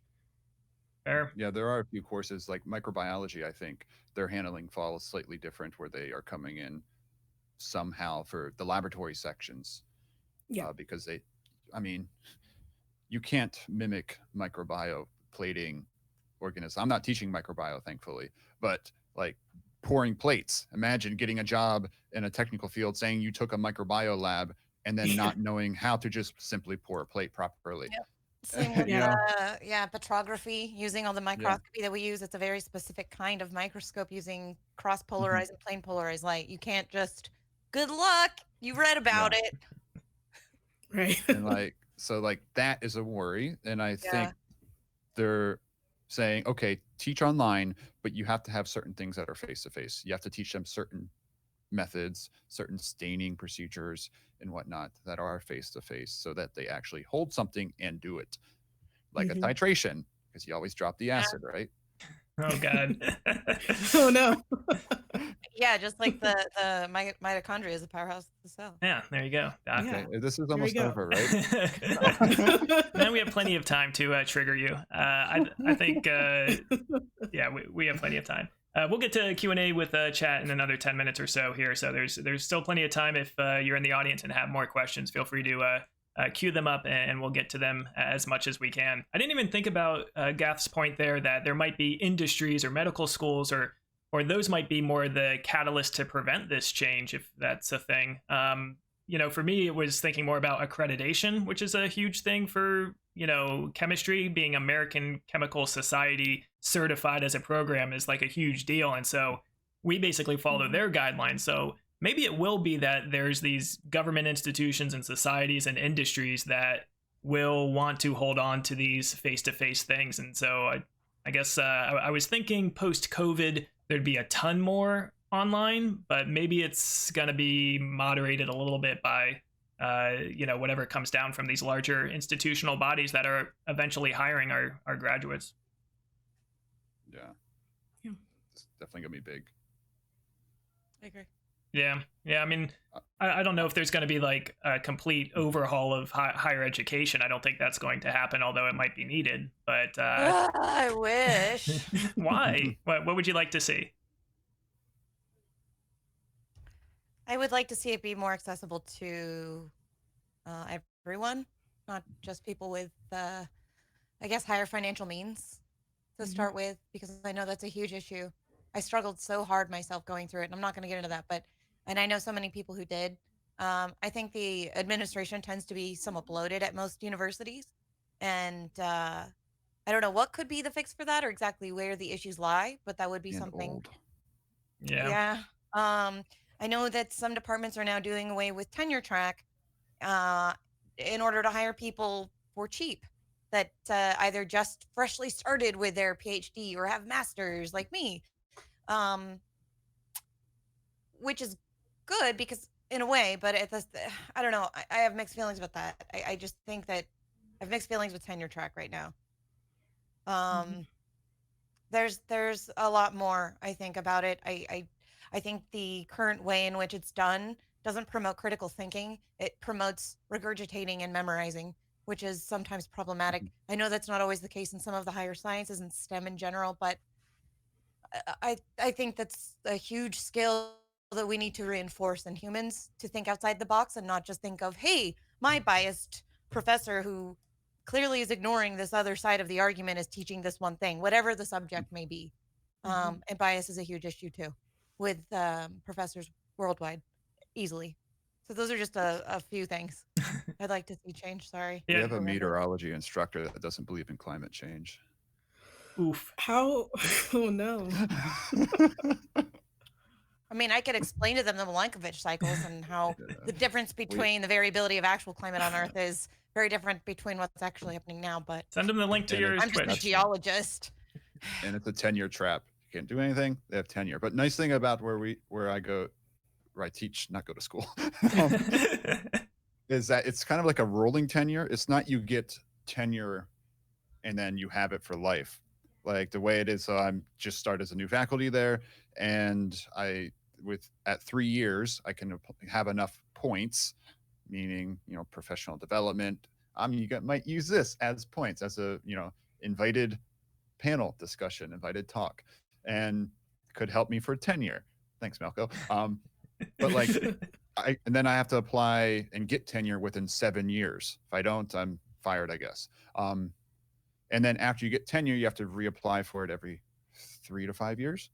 Wow. So you still have to be working towards keeping tenure. And then you have to apply for rank change and all that kind of stuff. Like right now, I'm technically only an instructor. Only other professors will understand the difference between professor and instructor. Like if you ever hear me, I don't always say I'm a professor of this. I say an instructor because that's Oh, yeah. technically my title. And the only time I've ever been called out about it is from other professors Right. who had to apply for that change. I don't think I could ever be a professor with a master's. Oh, you can. Sure. Yeah, you just apply for the change. Yeah, I can. yeah, definitely. Well, then. It might depend on the university, I suppose, but I wouldn't Yeah, see it why might not. depend on your university. There's But tons of masters, professors where I teach. I want to be called Master Sage. Screw Professor Sage. Yeah, I think Man. you hit on a little bit of a bloated administration that struck a nerve with me, Sage. I mean, we have, so many assistant vice presidents and assistant regional managers to the vice presidents or whatever they are, but there's so many of these 150K earning positions, and meanwhile the faculty are all not making, like, very rare for faculty to make that kind of money. And don't be confused. The university system as it is now is a business, and we are hiring presidents of universities that are business people or politicians. They are not always, a geology professor or a chemistry professor, and they don't always have these long, illustrious professor careers, although some of them do. Most of them are business people. And so it's still looking like, even post-COVID, in my idea, they're still going to be run like a business. There's still going to be a lot of inflated overhead, and the students are still going to be paying a boatload of tuition that is not going to the professors, certainly, and a boatload for textbooks, which is usually not going to the professors that are requiring them. And yeah, I think there needs to be a global shift in terms of voting politicians in that'll legislate things differently, but that's a whole nother topic and stream, I suppose. Not to mention crazy. Go ahead, Doc. yeah. So I'm not going to say what school or where my sources come from, but someone in chat will know it's them. but the president sent out an email saying, I am taking it was either a 10 or 20% pay cut. And it says, I recommend other administrators choose to take this option as well. It wasn't a forced option. Right. It was, you have the option to help save our school. Wow. Oh, the president of your university. Yeah. Of not my university, Or of just a university. Yeah. Hmm. Yeah. And it was just like, okay, that's a cool story. You're probably still making 1.2 million. Exactly. But, Not to mention all the benefits they get on the side as well. Free cars and stuff. I get these emails regularly, like asking for donations for students and things. And I'm like, dude, these, like, if I didn't make 40K a year, maybe I'd consider helping, but I can barely keep up. I know. And that's the thing somebody mentioned the other day, is that, like, for some reason, because we are in a position where, you know, we've chosen this profession because it's out of love and not out of, you know, an attachment to the money. Yeah. Right. That somehow such an emotionally manipulative email too, every damn time. Right. It somehow like it makes it easier for people to dump more work and less pay on us, because they can write it off as, oh, well, you're doing this because you love it, not for the money. Right. We're passionate. Right. Think of the students. Oh, I'm here for the money. That's why you stream on Twitch too. Yeah. Yeah. People often ask me, like, why aren't you in oil? You could easily make 100K over a year starting. I'm like, yeah, I know, but I also like to be happy. Yeah. And that's nice. just where I leave it. Yeah. Cool. Okay. Do we want to transition now to Q&A with the audience? Does that sound good to everybody on the panel? Too bad. We're doing it anyway. First up, we have a question I'll show on the screen here as we go through some of these. This is back from earlier in the stream. Check Me Out said, how do you help guide the focus and understanding of a student when you can't read their, you know, nonverbal reactions in this remote instruction environment? So how do you account for that? I mean, I can answer first and say you can't, but there is a lot of research on distance learning, which is this online education, that says you needed to take more targeted strategies in terms of discussion boards and frequent communication and video introductions, and have them post a video. So you just have to be more proactive up front, I guess would be my answer, and helping to guide understanding. But that's trickier in the short term immediate feedback. Like Sage was saying earlier, like you lecture, you can see blank looks, and so you give another example. So like in that instance, how do you deal with that in this current situation? You know, it's funny you mentioned discussion boards, because I know a lot of instructors doing online content are, you know, pushing the discussion board. And when I saw someone doing to use them. Well, like not a push to use them, but like more people are coming into terms with the, you know, the way to use discussion boards to gauge that assessment and our students' understanding or on the right track. And even then, you have a student that says something that's completely like not right. And it's like, do you reach out to that student? How do you handle it in an online format? And not only that, there were some reviews done at the end of last term when a lot of discussion boards were used, and one of the questions was, what do you think of discussion boards? What is the least favorite part of an online course? The answer is always discussion boards. And a lot of it comes down to the forced numbers of words you make students write on it. And the way I've been using discussion boards now is that I don't force a number of words. I tell them it's content, not length, because I don't want them to say in 4 sentences, you know, how amazing the last post was. You know, like, and I don't know, discussion board things, I know a lot of students hate them, and that's one thing with online. So I'm trying to figure out better ways, and I don't know, that's, you know, something I'm trying to figure out too, to gauge that assessment. And even in a discussion board, are you getting a proper assessment? Sage or Gath, do you guys have any ideas for treating that? Yeah, I honestly, or go ahead, Sage. Oh. You go ahead, Gath. You go ahead. Nose goes. Oh man, wait, what? I don't know what the rules. This is some magic thing. Sage. Anyway, listen, okay. I think that I honestly haven't used the discussion boards very much, because I always just had a distaste for them, having to use them as a student and forcing students to use them. I don't think they promote organic discussion. I just don't. which is one of the reasons I've actually really liked Discord, because people started just chatting with each other organically on their own. So I want to figure out a way to promote that. Hmm. I had amazing ideas with how this Discord could become something awesome. Like old students would stay and act as tutors for new students. Like it was just like, "Poof, this is gonna be great." And then I'm like, oh, this could be Nobody's gonna do bad. it. Nobody's Yeah. gonna Not, do it's it. not that it's not that no one's gonna do a thing. It's the administration will not like this. Yeah. They don't want some online place that they can't control. Mm. I only speak from experience on this. Yeah. Um, Yeah. with the whole attempt at office hour. I am going to ask, I know I said this in your pre-hype stream. I have a meeting with the provost at the end of the month, and I'm going to ask if I can do my office hours on Twitch again. So maybe, Oh, there fingers we go. crossed, with the current times, it might be like, okay, you can Show him Prof. Melko's stream. I already Yeah. tried that. I even Yeah. shared the articles with him about Melko getting hyped for doing his office hours, and the response was nice. No, it was thanks, Doc. Oh, And he spelled Doc like DOC, and I know people refer to that to me on here sometimes, and I'm like, "Ugh, is he watching?" Yeah, there we go. I think for me, it's two-part. I haven't used a lot of discussion boards. I've used like ungraded surveys. So at least in trying to facilitate that communication, um, I have a Discord.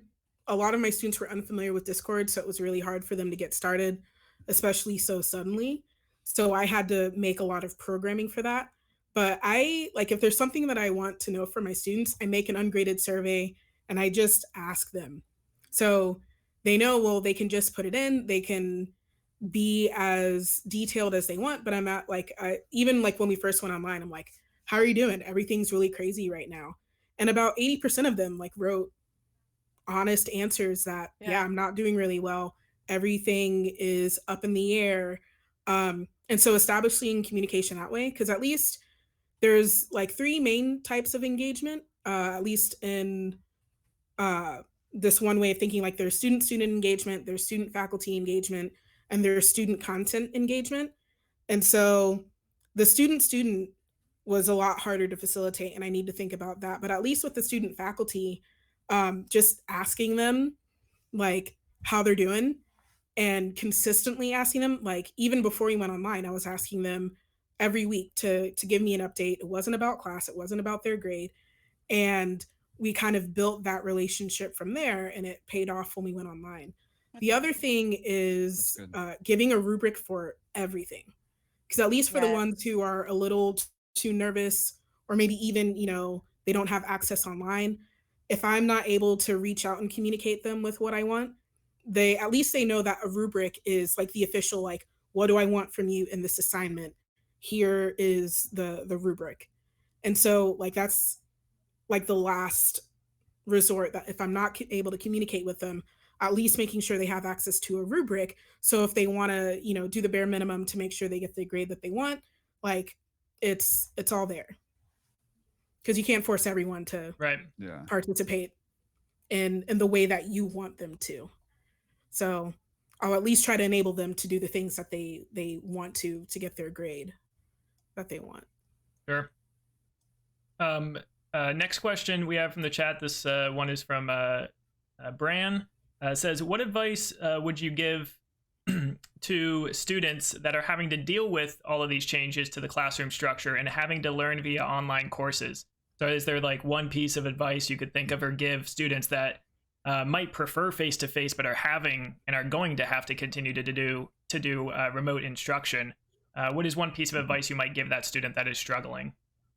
Maybe Doc, do you have something you would recommend? Yeah, I've given this advice because I have some students who are like, I don't know how to do this. My family is around me. Kids are screaming. I'm trying to watch your lectures. I can only pay attention, 10 minutes at a time, and then something interrupts me. And the advice I gave was try to find a quiet space. Tell your family, have them understand this is when I would be in class anyway.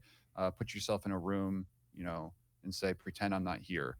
And hopefully they're understanding, and that you can, get through the things, listen to the lectures, and, just pretend you're not in your home and you're actually in school. And that's like trying to get your mindset of switching, like, and don't watch lectures in your bed was another one. Yeah. You're not in your bed in a classroom. Pretend you're in a classroom to help facilitate your learning. Actually, that's a very good point. Great point. Yeah. Yeah. Gus, do you have anything? And that's all I have. Not in your bed. No. If I could give one piece of advice, it would be to familiarize yourself with the technology. It's going to suck if you're not into it, but it's kind of the essential thing right now. So I have been doing my best to make a link for how to do this in Discord video, how to do this in Discord video, whether or not I make the video or find them. I just want it to be concise, clear, to the point. Even making an option if you don't want it to be a video. I had a professor once just screen cap or make a PDF of an instructional thing through PowerPoint. Like just arrows pointing to different things and screenshotting the thing. Like it's just nice to have the visual, I think, for students in general. And if you can guide them through some things, you have to pretend, for example, that you're just not familiar with any of this. Just for a moment, pretend like, hey, I don't know anything about technology. What is even a computer, right? And then go from there. Imagine that's literally where you're at because you have no idea where anybody's at. And I think that'll help a lot. Yeah, I would say mine, and Dr. Young's lab in the chat stole my answer, but I thought of it first. Communicate with your instructor. I'm not a mind reader. If something is wrong, I'm not a mind reader, and also I'm just like a pretty oblivious person. Like, if you're trying to be subtle with me, like I just don't get it. I need you to tell me if something's wrong. I need you to tell me if you're struggling with something. Please don't expect that I'm going to pick up on your subtle cues, because I see a lot of different students throughout the day, and like to get like a read on like one type of person like very early in the semester, it's really, really hard. I would like to think that I'm not like an unreasonable person and that most of your professors aren't unreasonable, but if something's not working or if you're struggling with something or if something's changed, send them an email and let them know. Even if you talk to them face to face, I would say always send an email, because again, your professor might see hundreds of people throughout the day. If you send an email, like at least like they can go back and say, oh yeah, the student's been in contact with me. I know that they're in this situation. So communication is a really strong tool.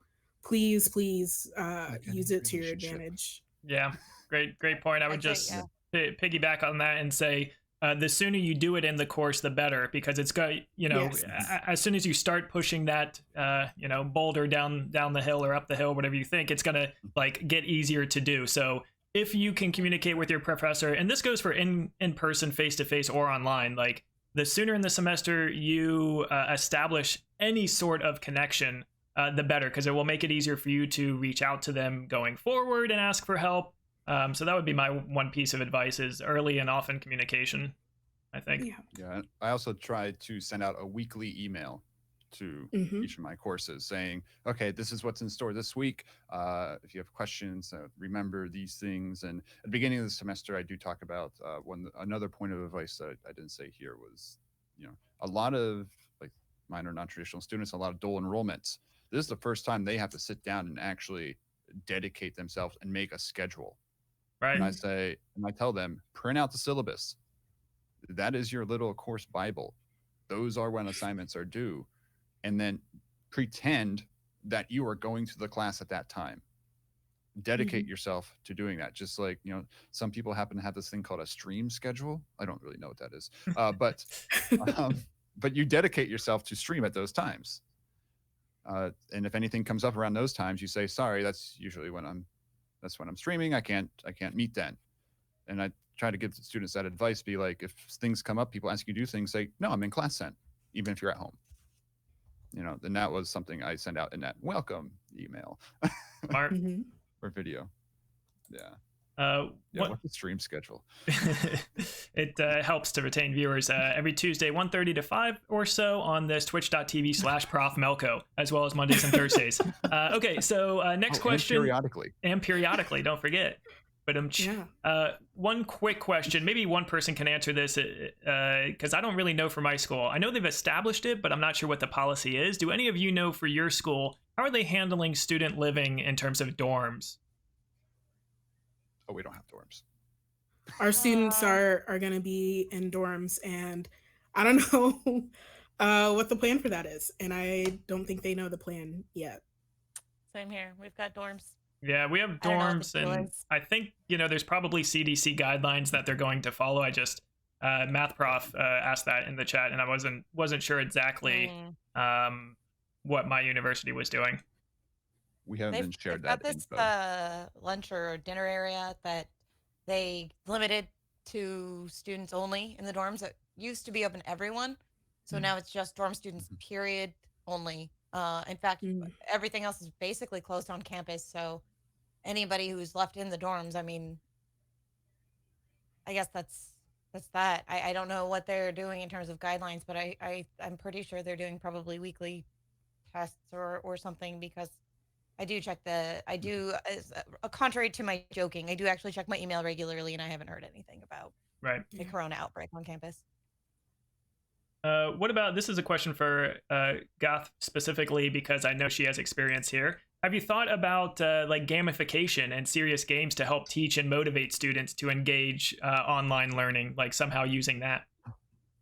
Yeah, so part of my research that I do has two branches. One is wet lab in the lab, making potential anti-cancer agents, but my other part of my project is in the serious games categories, where a serious game is just a game that you play for where the primary purpose isn't to have fun. The primary purpose is usually something educational or Mm. something technical to learn a skill. Um, for me, the games that I focus on and that I make are card games.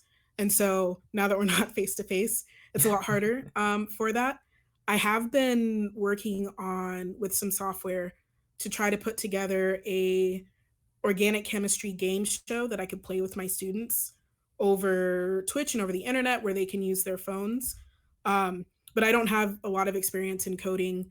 But even before we went online, there are a lot of like really cool organic chemistry apps. There's the chairs apps, which helps them with chair flips. There are a few reactions apps. And so I give those to my students as tools to practice.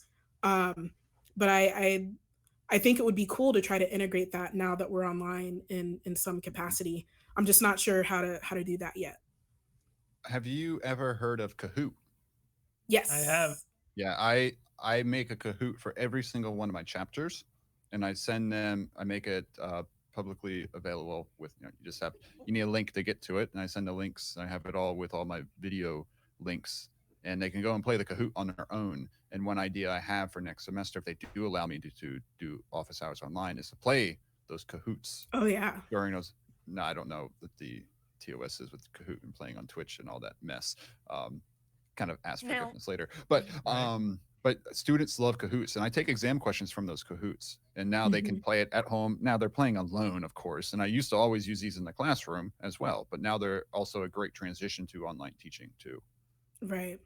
And you can put your own questions in there, and Kahoot was also offering free premium to instructors if that floats your boat. Was it And for a grade? no, Did they no. do it? Yeah, so it was optional for them to do, but then I also say questions from this are on the exam. Can you So do? So one of the things I've noticed, and oftentimes I'll send people to like Khan Academy for some basic calc based or calc physics and chemistry if they've forgotten for geology, but there's no geology on Khan Academy. At least there wasn't a year ago when I reached out offering to help, but that takes a bunch of applications and volunteer stuff, which is fine. I Mhm. eventually hope to get into it. But does this offer any geology? Anything like that? Do you know? oh, you it? make your own questions. So Wow. yeah, I mean, you can search geology things. Like I built a lot of mine based on previous ones that were already made, and I edit it and add my own questions just because making one can be pretty time consuming, adding Mhm. pictures and all that good stuff, especially for anatomy. And but yeah, I'm sure if you go on Kahoot and search their repository of all their geology stuff, I'm sure you have some intro to geology course. Like I found Kahoots directly related to my textbook. Nice. So Oh, it wow. was super convenient. Not all Huh. were, but if you like search your textbook, maybe the author names or something, you might find Kahoots related to just that you can then use and edit and make your own. And that's how I started building mine. Question about That's Kahoot, because it's been a while since I've looked it up. At least when I first looked it up, you couldn't make the answer that you pick from a picture. Has that changed? What do you mean? Like, Uh, so if you made a question and you had a picture associated with it, mhm. and then like Kahoot's like multiple choice, so you like pick the right one. Yeah. But like, what if you wanted a question and you wanted them to identify the appropriate picture from that prompt? Oh yeah. I don't know if you Because that's where can I've run into like trouble. Because so you're saying like which one of these is a name a chemistry reaction? How about for the uh, sake of an igneous metamorphic Yeah. or So you'd have sedimentary rock? yeah, you'd have to design your image that way with the answers. So one image with the 4 mhm. answers and saying this is A, B, C, and D, and then your Kahoot answers are A, B, C, or D. Okay. Okay. Yeah, Mhm. so you just have to make your own figure there, which is easy to do in PowerPoint. Copy it Yeah. all, right click, save as figure. Like all my Yeah. emotes.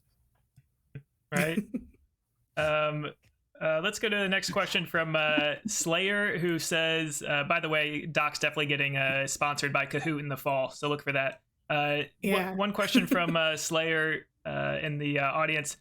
How do you address students who don't have a computer or an internet connection at home? I think there's probably certain universities where that's a much bigger problem than a very urban environment like the city that I live in. But do any of you struggle with that, or have you had experience in trying to do. address that, Sage?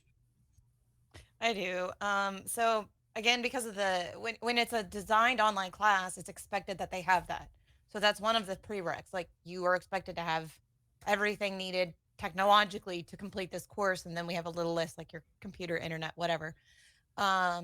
So I don't know if they're gonna start maybe potentially making a list like, hey, these things will help you succeed the best. If you don't have these things, what can the university provide to facilitate success? I think it's on the university right now. Yeah, it is. Yeah. 100%. I'm at a university that's in a rural area. And so when we went online, we have this problem where students are suddenly at home and maybe there's only one computer and everybody's suddenly working at home and having to figure out how do I share this one computer. So something at least on my end that I was able to do was with the way that I ran my courses, the way that so our learning management system is Canvas. Canvas has a mobile app. I at least made sure that all of my students have a smartphone and a data connection. Um, and for 99% of my students, they had that. And so I chose apps and programs that they could use from their phone if that was what was Yeah. required from them. Wow. Because at least for us, and again, all of my exams have always been short answer. I never use multiple choice. And so even for their exams, when they did their exams, they got a piece of paper and they were drawing out these reactions and they used an app to take a picture and send it to me through Canvas. And that was way more accessible to them than trying to fight over a computer. Yeah. Our school did have a number of laptops that were first come, first serve that students could rent out for the rest of the semester. I like But that. again, if they didn't have an internet connection, That's- the laptop's not going to do you that much good. We kept the computer labs open with very strict limits on how many people could be in there, even though we were supposed to be, on lockdown, because and this is also part of the reason why, like, we can't until we get better internet infrastructure, like where I am. There's no way that we can go 100% online because not enough people have access.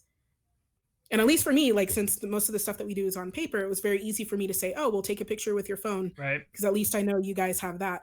But if I taught a different course that wasn't like a simple solution, I don't know how to go about that. But I do think like the university does have like some responsibility in trying to connect those dots. Great. So mobile learning is good for the 1% that can't. I don't know. Maybe there could be ways in which the university could help with even the cost of internet connectivity. Yeah. Mhm. That would be So- the one thing that's literally the only thing I think we don't have a an idea or solution for right now. Yeah, And my Bram and Mevin says something like a lot of school districts allow people to just park in the parking lot. I do this, um, or I did this because I couldn't access like some of the journals for academic papers. I just came to the parking lot, sat in my car, yeah, and used the Wi-Fi. yeah. And I wasn't the only person No, I was doing too. that. Great I point. never thought about that. Yeah. Yeah. Yeah. My college was very lenient with incompletes for the fall. Good. So I Mhm. had a few students that said, I don't have internet access at home. So they were able to get an incomplete to finish Right. at a future time. But I mean, that also holds them back now. If Right. they're, if they were in A and B too, that's usually the last course they take before they graduate, and they needed to apply for nursing school and all that kind of stuff. So it is tough. And now I think they are opening the computer labs with social distancing, like you said. But when everything was Yeah. closed, they did close that stuff here. Mhm. So they told us to be lenient with our incompletes. And I during this meeting, I got an email from the provost regarding incompletes. Close your email, Doc. Right. Turn it off. Work-life balance. It's always open. That's how you do it, right? So Yeah. good.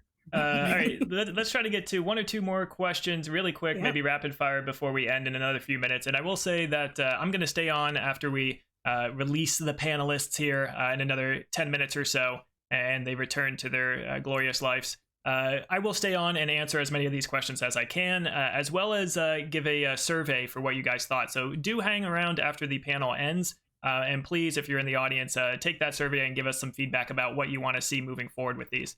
So with that said, let's get to a I don't couple. have a life, so I can stay. Okay, great, Doc. Well, Yeah. maybe if you wouldn't mind getting off the stream anyway.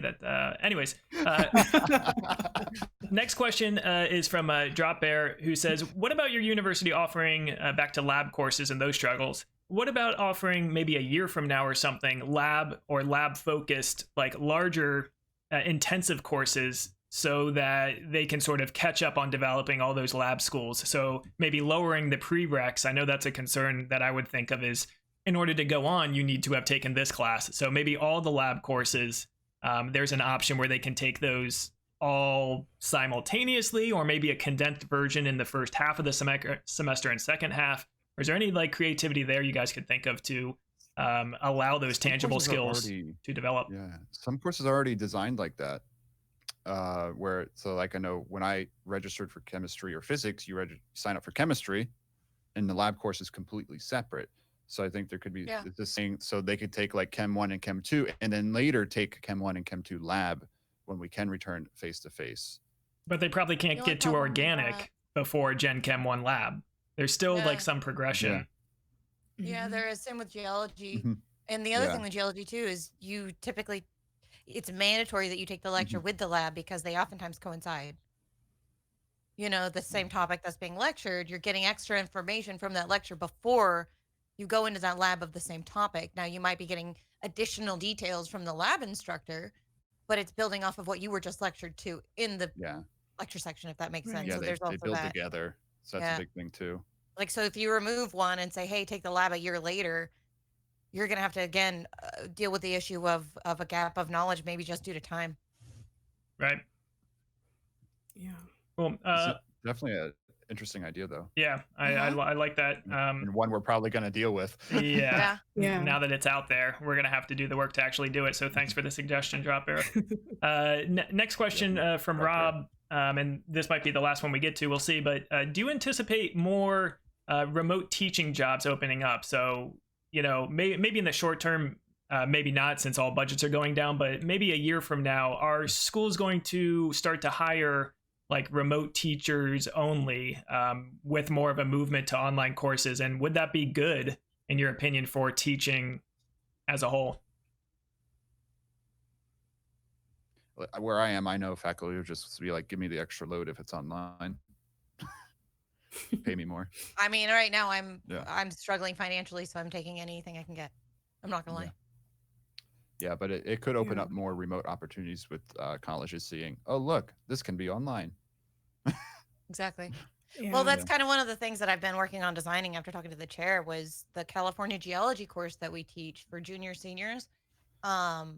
I've taught it before, always in person, but why not make it an online one? If I am able to get a lot of these recordings and field lectures done, regardless if they're live streamed, but at least if they're recorded, it will help immensely with, I mean, even for in-person classes. We don't even have that for in-person classes. So I think that, yeah, they're already looking forward. This was before COVID that we had been discussing this.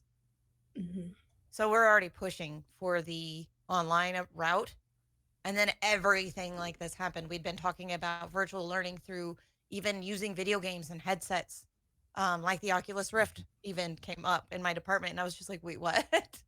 Did you just say that? Really? That's awesome. So I know that there was some interest definitely in our department. And I think it's becoming very, very clear that technology is rapidly improving and we've got to keep up with it. Yeah, my university is a little bit different in that, like, the perception of our university is that like we have very good hands-on programs that are um like that like there it's an experience that you only get the full gambit when you're in person. And this is something that the faculty for the most part believe at my institution, and it's also something that the students and the community believe very strongly in. So I think in pushing for more online, I think there is space for that, but I don't think it will take off as as much, because at least for a lot of our students there are so many like online programs already, that if they really wanted to take a course online they could, and they could do it in a variety of other places, bigger schools with more prestige. But kind of like the reason why they were convinced to come here instead was for that in-person interaction. And so it'll be interesting to see how that plays out. I think that will include or incorporate a lot of online elements, um, but to our face-to-face classes, just to make them better in general. But I don't think at my institution that transition is going to go all that well. Right. Man, there's some good questions. I was just looking through. I know. Well, wait, I mean, we Sorry, can everyone. keep going, but I want to Yeah. respect everybody's time. I am going to stay on and continue to answer questions. So yes, any of the panelists can stay. Yeah, I have time. That's fine. The problem with that, though, will be the overlay we made only works for 4 boxes, not 3 or 2 or 1. Don't worry about it. So either you all have to stay or you all have to go. We'll sort of wrap up here, and each I'll person put a rock in the chair. Perfect. Each person, There we go. maybe 30 seconds or so to, if you have a final thought, that's fine, or just advertise your stream so that people in the audience know where they can find you, and maybe what you're streaming next, or any final thoughts. Doc, maybe I'll start with you. Yeah, well, first, thank you all for coming out. Hope you enjoyed learning about what instructors are going through in these times. And, we're trying to be as relatable to the students as possible. And we're not just sitting back here and, enjoying our beers and laughing with each other about everything. We're actually going through a lot of headaches in this whole process too. And we're trying to make it as best as we can for the students. When this will end, we don't know. We're just making the most out of the moment we have now. But yeah, I guess I'm supposed to shout myself out. Sometimes I stream. Yeah, so it's outdoor content, indoor content, all sorts of interesting stuff that I do. We watch rocket launches because I live on the Space Coast, go metal detecting, do nature walks, microscope streams, things like that. I have no stream schedule. Sometimes I stream, though. Like once a week, I get a stream in. Sub to these people, not to me. Turn on the notifications so you know when Doc goes live. Gath, what about you? Yeah. It's not often.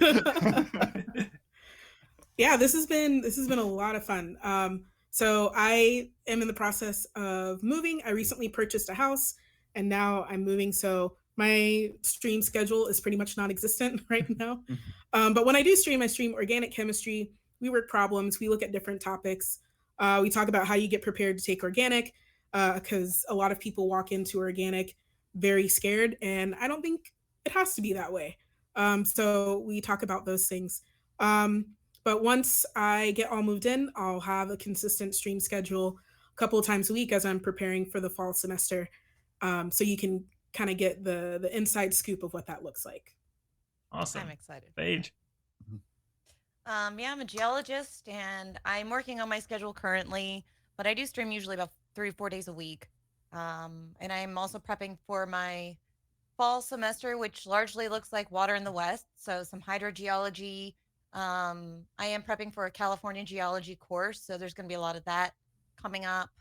And we do a lot of mineralogy. I've got a USB microscope camera that I've had for quite a while, as well as a DSLR. So we try to do as many mineral segments as possible.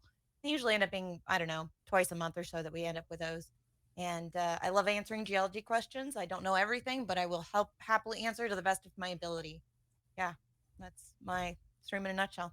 Awesome. Well, I would just say as a final thought, Twitch, staff, if you're in the chat, there's a real possibility here for providing online education and EDU content on Twitch. So just one more shout out for the Knowledge Fellowship, !TKF, and all these educators that are sharing their expertise, on Twitch and perhaps other platforms as well. But we're trying to get out in front of people and engage, and hopefully you guys in the audience enjoyed this. There will be another one in roughly 2 weeks, I think, time to be determined, but Dr. WD-40 will be hosting that next panel, probably on the topic of outdoor education.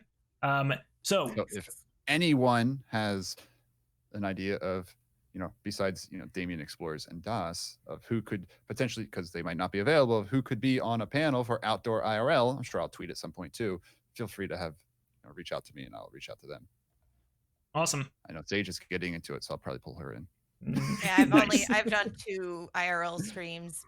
Ugh. Yeah, and pay attention to the Knowledge Fellowship Discord or the socials of any of us, and we'll be advertising that stuff as well. So I want to thank each of the panelists. Really, this was a pleasure to host, and I look forward to more of these. Audience, thank you so much for the great questions. I am going to stick around here and answer the rest of the questions and provide a link in the chat for a survey, ! Survey, I think. You will be able to access a link where you can give us some feedback on what you might want to see going forward for these. So with that, thank you to the panelists. I'll stay here. It's been a pleasure. And we'll see you next time you're live.